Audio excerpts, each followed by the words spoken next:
Okay, here the next scheduling algorithm is priority scheduling. Okay, priority means a number, integer number will be associated with each process. Okay, that integer number will specifies the priority of that process. Okay, which process is having the higher priority, for that process the CPU will be allocated here in priority scheduling. Okay, the priority number is associated with each process. Okay, the CPU is allocated to the process with the highest priority. Here the highest priority is nothing but the smallest integer number. Which process is having the smallest integer number as a priority, that process will have the highest priority. Okay, if a process is having the priority as smallest integer number, that will be having the highest priority. Okay, if two processes are having the same priority, okay, if two processes are having the priority 1, okay, so that time which process should be scheduled? So that time we use the first come first serve order only. Okay, first come the process which has come first to the ready queue, that process the CPU will be allocated in priority scheduling. Okay, priority scheduling is nothing but a priority number is associated with each process, and the CPU is allocated to the process with a highest priority. The process which is having the highest priority, for that process CPU will be allocated. Here the smallest integer number, the process which is having the smallest integer number will be having the highest priority. Okay, if the priority number is small, then the process will be higher priority. Okay, so that process will get first, CPU will be allocated to that process. Okay, and shortest job first is a priority scheduling. Okay, so SJF scheduling is a priority scheduling where the priority is predicted next CPU burst time. Okay, where the priority in SJF we schedule the process based on the burst time, right? The process which is having the shortest burst time, that process will be scheduled first for the CPU, right? In shortest job first priority scheduling.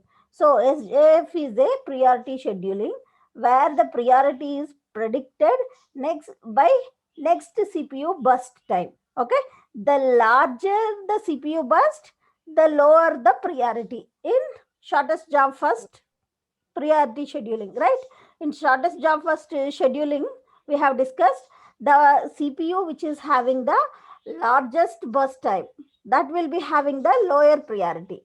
The CPU, the process which is having the shorter burst time, that will get higher priority. That for that process, CPU will be allocated first in SJF scheduling algorithm. Okay, so SJF is a priority scheduling where the priority will be predicted by using the CPU burst time in shortest job first scheduling. Okay, we'll see one example for the priority scheduling algorithm. Okay, here we'll consider an example with the following set of processes and assume to have arrival at time 0. Okay, all the processes are arrived, we are assuming that at time 0. Okay, process 1, process 2, process 3, process 4 and process 5, we have 5 processes here, and with the length of the CPU burst is given in milliseconds, and their priorities also is given in the priority scheduling algorithm. Now we need to schedule these execute these processes by using the priority scheduling. Okay, here we have the processes and we have the burst time of that process and we have the priorities for that process. Okay, and we have discussed, right, which process will get executed first, the process which is having the highest priority. Okay, in priority, which process is the highest priority, we'll say the priority number which is having the less number as priority, that's that process will have the highest priority. You can see here in these priorities, process 1 is having priority 3, process 2 is having priority 1, process 3 is having priority 4, process 4 is having priority 5, process 5 is having priority 2. Among these 5 processes, which is having the priority number is less? Here the process 2 is having priority number is less. Okay, that means this process 2 is having higher priority. Okay, if the priority number is less, then that process is having the highest priority. Okay, so CPU will be scheduled for process 2 first. Okay, and its burst time is 1 millisecond. Okay, so we'll represent this in Gantt chart by using priority scheduling. So process 2 will get CPU and it will execute by the CPU for 1 millisecond. Okay, next among these remaining we have 4 processes, that is process 1, process 3, process 4 and process 5. Among these processes, which process is having the highest priority? Highest priority is the process which is having the priority number is less will have the higher priority. Among these things 3, 4, 5 and 2, priority number 2 is having the higher priority. That is process 5 will be having the higher priority. So CPU will be allocated to process 5. Okay. Now process 5 will start executing by the CPU at 1 millisecond and its burst time is 5 milliseconds. 1 plus 5 at 6 clock time 6, process 5 will complete its execution. Okay. Then after completion of process 5's execution, we will check again which process is having the highest priority. Here 3, 4, 5. These are the priorities. In this, highest priority is 3. Okay. 3 priority 3 is process 1's priority. Okay. So process 1 is having higher priority than process 3 and process 4. So process 1 will get executed by the CPU. Okay, so process 1's burst time is 10 milliseconds. Okay, it will start execution at 6 milliseconds and its burst time is 10 milliseconds. 6 plus 10 at clock time 16 milliseconds, process 1 will complete its execution. Okay, next we have two process for execution, that is process 3 and process 4. Process 3's priority number is 4 and process 4's priority number is 5. Which is having higher priority here? That is process 3 is having the higher priority. So process 3 will get executed by the CPU and process 3's burst time is 2 milliseconds. Okay, it will start execution at 16 milliseconds plus its burst time is 2 milliseconds. 16 plus 2 at 18 milliseconds, process 3 will complete its execution. Okay, next we have only one process for the execution in the ready queue, that is process 4. Okay, process 4's burst time is how much? It is 1 millisecond. Okay, so process 4 will be executed after completion of process 3's execution, that is 18. At 18 milliseconds, process 4 will start execution and 19 milliseconds, process 4 will complete its execution. Understood, right? In this way, the priority scheduling will be done. Okay, here the average waiting time will get 8.2 milliseconds. Okay, how do we find the average waiting time? First, we need to find the waiting time of each processes, and average waiting time formula is sum of all the process waiting time divided by total number of process. If you do that, we'll get 8.2 milliseconds. Okay. Here, in this priority scheduling, we need to remember few things, that the priority scheduling can be either preemptive or non-preemptive. Whatever example we have discussed is non-preemptive scheduling. Okay, once the process is allocated to the CPU, process will hold the CPU until its execution, until it completes execution, is called non-preemptive scheduling. Okay, whatever example we have discussed is non-preemptive scheduling, non-preemptive priority scheduling. Okay, and priority scheduling can be preemptive or non-preemptive. When a process arrives at the ready queue, its priority is compared with the priority of currently running process. Okay, when a process arrives to the ready queue, and that process priority will be compared with the process which is already executed by the CPU. Okay, a preemptive priority scheduling algorithm will preempt the CPU if the priority of newly arrived process is higher than the priority of currently running process. Okay, in preemptive priority scheduling, what will happen? The priorities will be compared. Newly added process priority will be compared with the process which is running already in the CPU. Okay, if newly joined ready queue process priority is higher than the process which is already running in CPU, then that process will be preempted. Okay, and this newly added to the ready queue process will be allocated the CPU in priority preemptive priority scheduling. Okay, whereas in non preemptive scheduling, once the process is allocated the CPU, until completion of that process execution, CPU will be holded by that process. Okay, even though the newly joined process which is having the higher priority, that process will be waiting in the ready queue until the process which has already running in a CPU completes its execution in non-preemptive priority scheduling. Understood, right? Difference between the preemptive priority scheduling and non-preemptive priority scheduling. Okay, here a non-preemptive priority scheduling algorithm will simply put the new process at the head of the ready queue. Okay, until the process which is running in the CPU to get completed.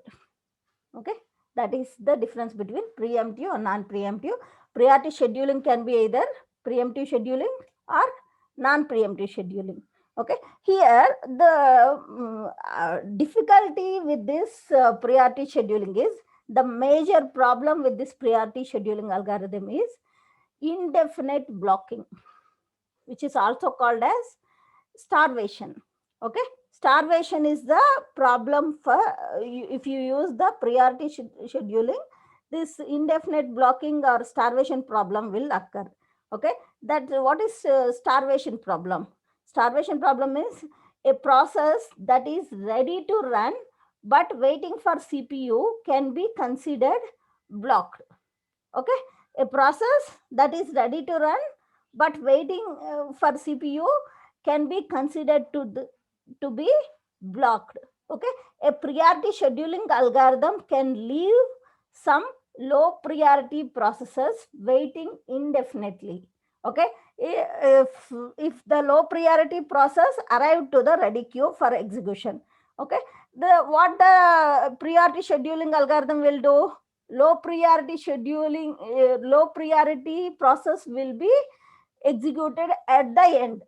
Okay, so that when if any new process will come with high priority, that process will get executed by using this priority scheduling. So the process which is having the low priority, we, which need to be wait for execution for indefinite time.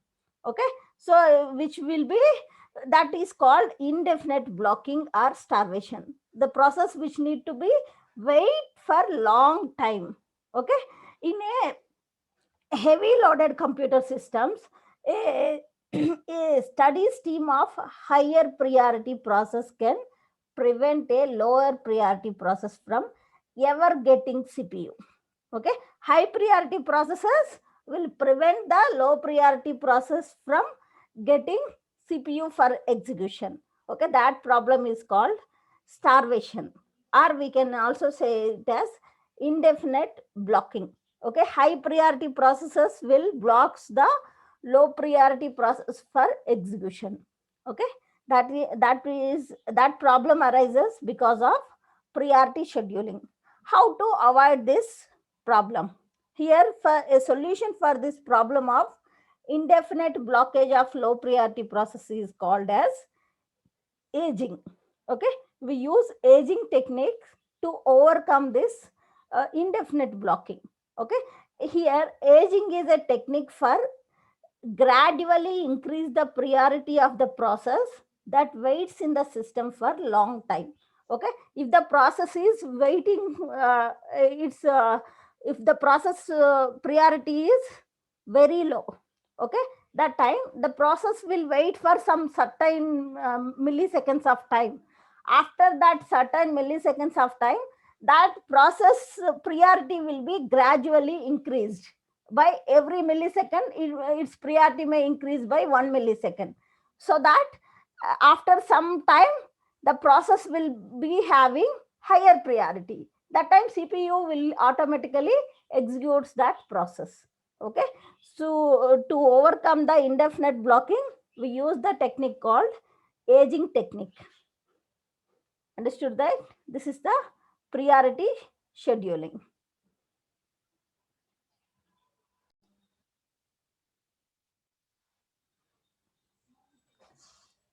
Here we are discussing an example problem for priority scheduling. Consider the following processes which are arrived at clock time 0.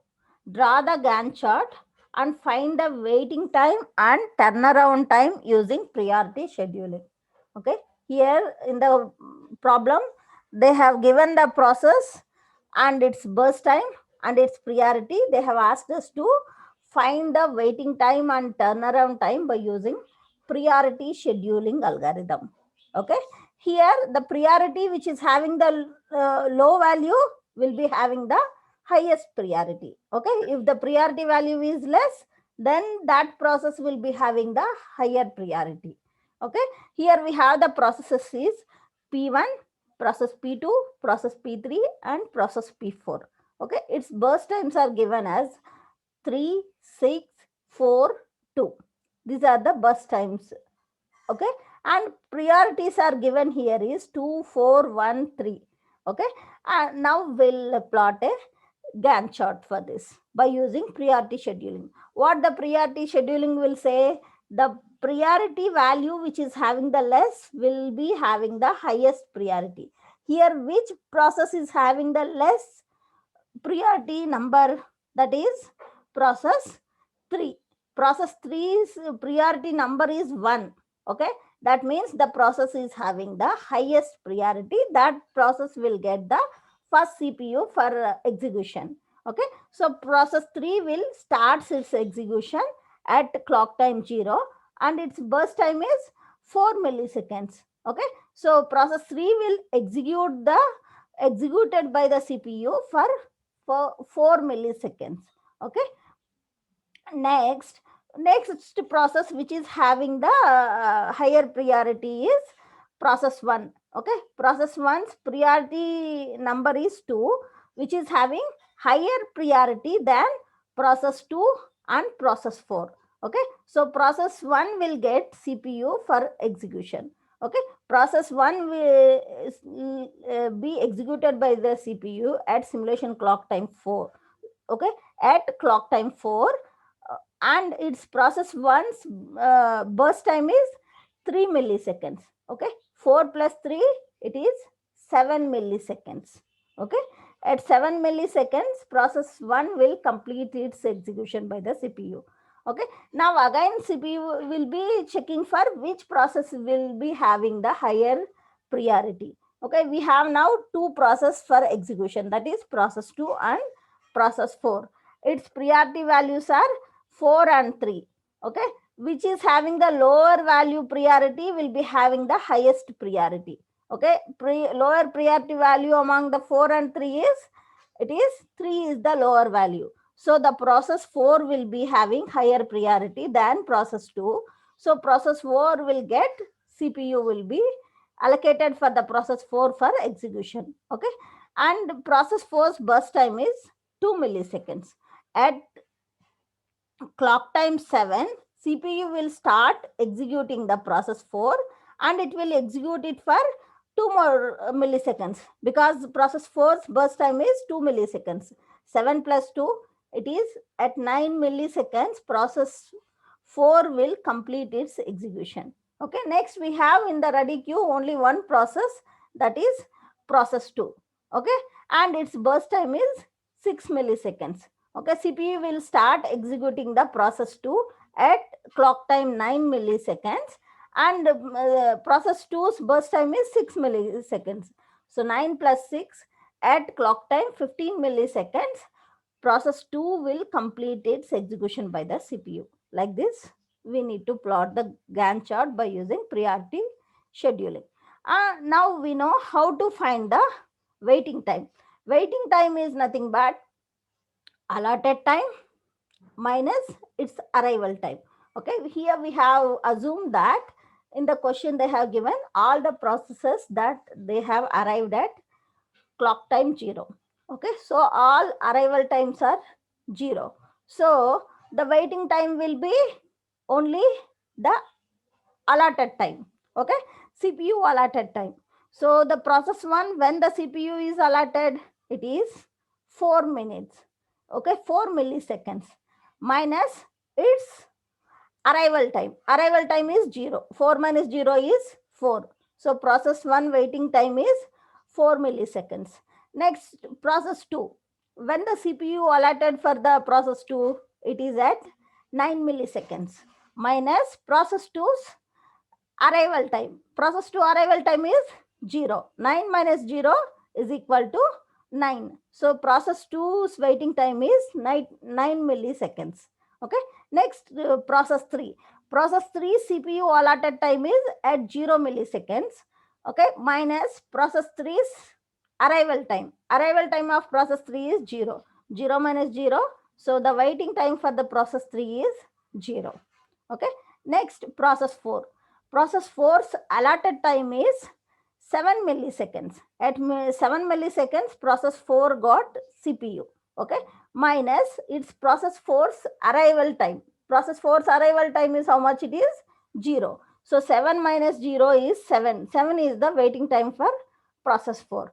If you know the waiting time, we know how to find the average waiting time. Average waiting time is sum of all the processes waiting time divided by total number of processes. That is 4 plus 9 plus 0 plus 7 divided by total number of processes we have is 4 processes. Okay. So the average waiting time will get 5 milliseconds. Next, we'll find the turnaround time. How to find the turnaround time? Turnaround time is nothing but it's a sum of burst time plus its that process waiting time. Okay. Process 1's burst time is how much? It is 3 milliseconds. And it's what is the waiting time of process 1? That is 4 milliseconds. So 3 plus 4, we will get 7 milliseconds is the turnaround time for process 1. Okay. Next, process 2. What is the burst time for process 2? Process 2 burst time is 6 milliseconds. Okay. 6 milliseconds is the burst time. Process 2's waiting time is 9 milliseconds. So the turnaround time is 6 plus 9. We will get 15 milliseconds is the turnaround time for process 2. Okay. Next, process 3. Process 3's burst time is how much it is? 4 milliseconds is the burst time for process 3. And process 3's waiting time is 0. So the turnaround time is 4 plus 0 is equal to 4 milliseconds is the turnaround time for process 3. Okay. Next, process 4. Process 4's burst time is 2 milliseconds. Okay. And waiting time for the process 4 is 7 milliseconds. So the turnaround time for process 4 is 7 plus 2 is equal to 9. 9 milliseconds is the turnaround time for process 4. Now, if you after calculating the turnaround time, we know how to find the average turnaround time. To find the average turnaround time is nothing but it's a sum of all the processes turnaround time divided by total number of processes. We'll get average turnaround time. Here the process 1's turnaround time is 7 plus process 2's turnaround time is 15 plus process 3's turnaround time is 4 plus process 4's turnaround time is 9. Okay. Divided by total number of processes. We have 4 processes. Okay. We will get average turnaround time is 8.75 milliseconds. In this way, we can solve the problem by using priority scheduling. This problem is non-preemptive priority scheduling algorithm. Okay.